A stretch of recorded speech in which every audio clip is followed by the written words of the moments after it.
Ladies and gents, boys and girls, welcome back to BB's Customs. I'm Rich, and today I'm going to fit an Sv650 shock to the GS.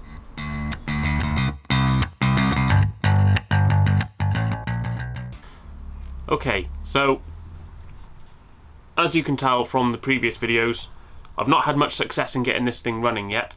So I'm having a break from that. We're going to have a bit of an easy win. We're going to swap out the suspension unit. You can see the old one just through there. It's a bit rusty and crap. They were soft from a factory anyway. They're not the best suspension in the world. This is a Suzuki Sv650 rear shock. I forget what year it is. But if you want to do this yourself, you need the model. What year is it? I'll remember what year it is and I'll write it in the description. But you need to make sure that it's got an eye at the top and a clevis at the bottom. Now when you get these are about that much longer, so you have to cut that off, which I've already done on this. Cut that off, put a new set of holes in for this bolt to go through. What I've also done on this one is, if I zoom you in a little, focus.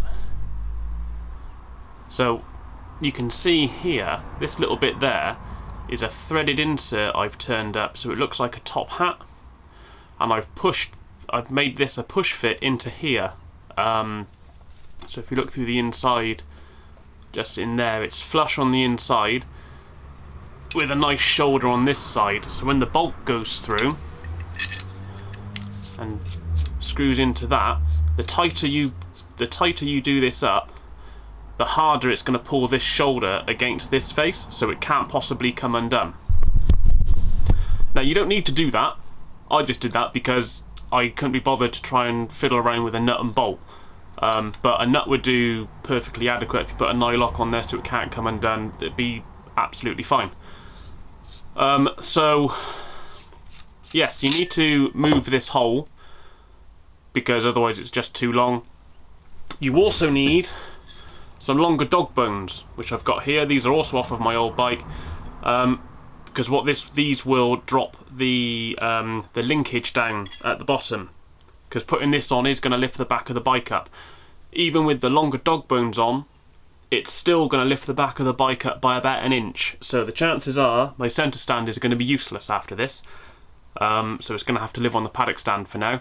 But first off, we'll get a bit of a close-up in here and start dismantling this to swap this out. Things you need to take off to make life a bit easier. I'm going to take the wheel out, take the what else?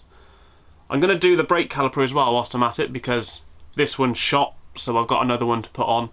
So yeah, wheel out, caliper off, and then we're going to get underneath all the nuts and bolts in here, just under there, and start taking the suspension out. I've taken the airbox out because it's easier to take it at the top than it is at the bottom. So let's get going.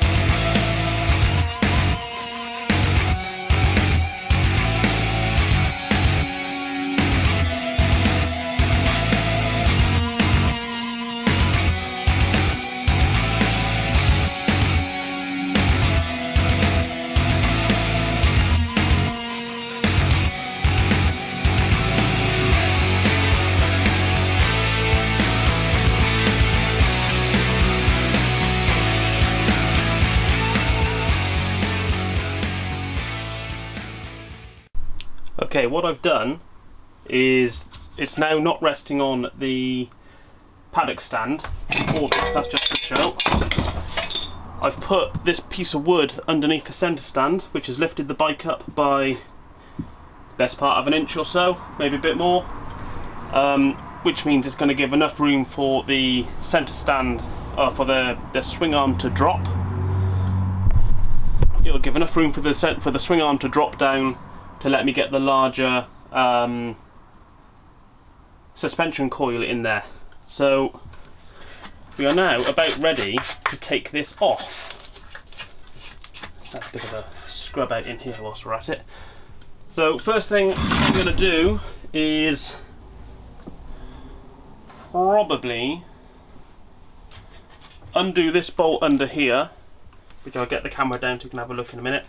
Undo that bolt and undo the large bolt going through the dog bones, which will then let me drop the shackle down, or the linkage down. Then I can undo the bolt at the top and take the suspension out through the top of the bike.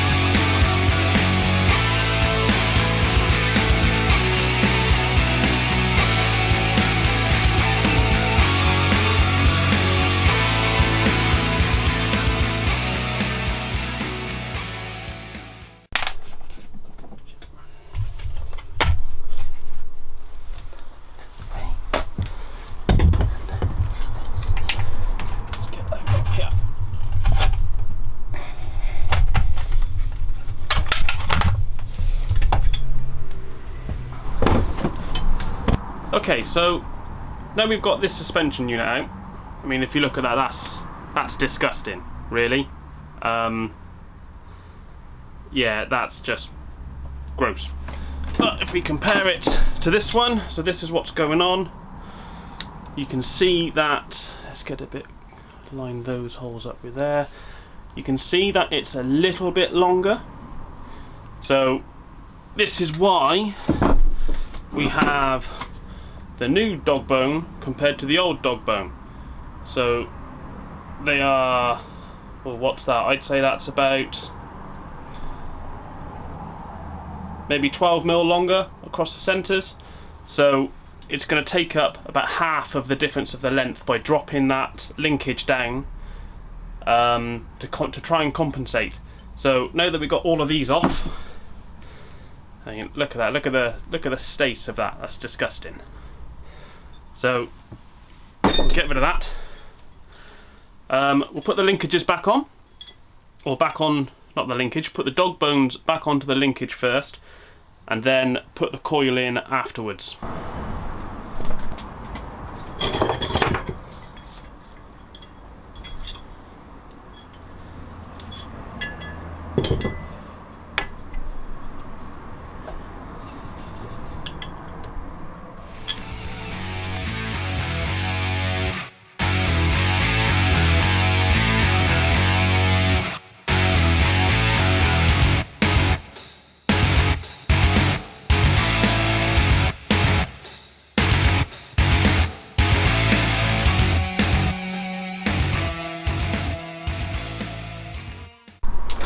Okay, so that's the new suspension in. Everything's in there just loosely for now, because you shouldn't tighten it all down until you've got everything in its place, because particularly with the dog bones and things, the way they go together, there's a spacer in between them. So if you do those bolts up tight, they might be slightly like mismatched. So it's always best to get all the nuts and bolts in, get it all aligned up, and then do it up afterwards. I can't remember what the exact torque figures are for this, but I do know that it's pretty bloody tight, so I'm just going to go as tight as I can get it within reason, and then call it a day for that, and then we'll put the rest of the back of the bike together.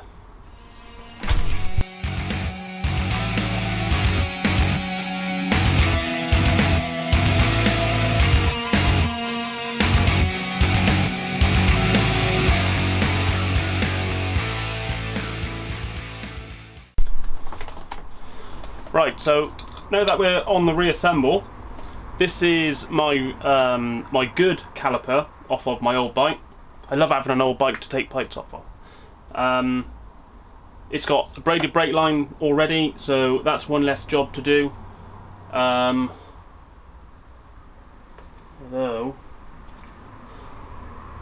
unfortunately, the outer sheathing of that has been damaged from when the kid crashed it. But never mind, it'll do for now. I can always... It should still be fine. It's a stainless steel braided line, so it should be fine. I am going to let all the air bubbles out of that for a start.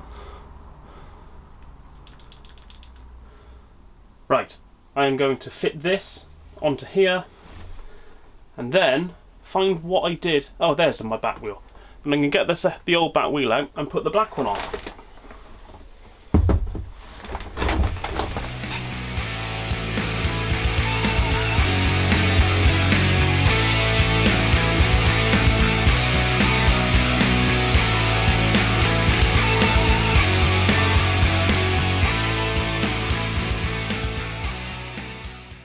Oh, right, so that was a struggle getting the brake lever back in. The reason for that was because of this.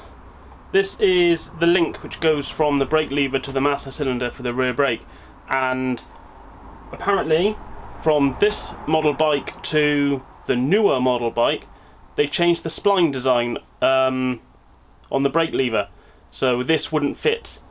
This is off the new one. This wouldn't fit the old brake lever, so I've just had to swap these over, so we've got the old linkage on the new master cylinder now, and it's all back up and running. So all we've got to do now is route the brake line through all its loops, put the back wheel on, and we're done. Okay, so I'm going to call that a day for there. That's a bit of a success. New suspension's in, the new calipers on, the wheel now turns nice and freely. I've now got matching black wheels, so yes, much better than the last couple of videos, hopefully. If you do decide to do this sort of thing on your own bike, then make sure that the coil you get is actually like a decent one. You get some where like the rebound and everything's a bit blown and it's just not worth doing. Another coil you can use is an R6 coil. A bit more expensive. I think I paid about £65 for that one. If you want an R6 one, you put a 1 in front of that. So I didn't bother in the end because to be fair, it's not an R6. So yeah, Sv650 in my opinion is the way forwards with these. I'm happy with how that is now. The reason I've done this before taking anything off the back of the bike is because now that it's lifted the bike up, you're going to have a much clearer picture of where the lines of the bike are going to be when it's done. I got to do the front as well, which will bring me on to the next video, because next time I'm going to press this out of here and I'm going to show you how to make a hybrid one to fit in this stock and fit into this triple tree yoke clamp, whatever it is you want to call it. So yeah, that's the next one. Fingers crossed it'll all go according to plan and it'll all be lovely, and then I'll start tinkering with the engine again. I might do a little bit off camera as well, just see if I can solve any mysteries. My suspicion is still that I've done something in the carbs, possibly float height, things like that. So yeah, and I've got a fuel tank on order, one to hang from the ceiling, so I can have fuel constantly going into it as well, rather than just injecting it in, because I think that's not helping. So yes, hope you enjoyed the video. If you are enjoying what you're seeing and you want to see more, then don't forget to hit that like and subscribe button. Hit the little bell so you get a notification whenever I upload a new video. This is probably going to be my last video before Christmas. So enjoy the holidays as much as you can. I hope you have a great time with your family, and if I don't see you before, have a fantastic new year, and I'll see you in 2021. Cheers.